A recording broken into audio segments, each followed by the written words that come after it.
Prime Minister Julia Gillard says she is prepared to divide and conquer the states over her school funding reforms.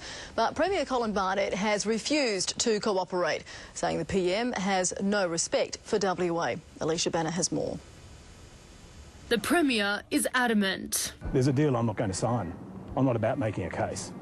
So at the moment, West Australia will not sign the deal as is presently structured. Under Julia Gillard's education reform, WA would only get $300 million of the $14.5 billion that has been touted. New South Wales has 3 times the population of Western Australia, and yet under the Julia Gillard proposal, New South Wales will get 16 times the funding of this state. The Gonski model would see $9,000 allocated to every primary school child and $12,000 to secondary students, below what WA already spends. Why would we slow down the advancement of education in this state to allow the other states to catch up?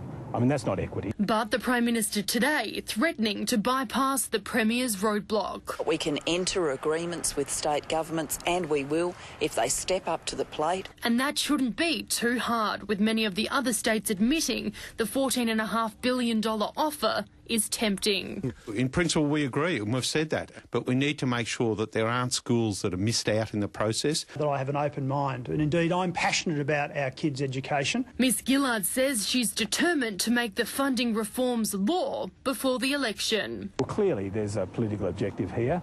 The funding is directed very heavily into the big East Coast cities and states. That's the reality of it. Colin Barnett will fly to Canberra on Friday to meet with the Prime Minister at the COAG meeting, where the funding proposal will be discussed. Aleisha Banner, 10 News.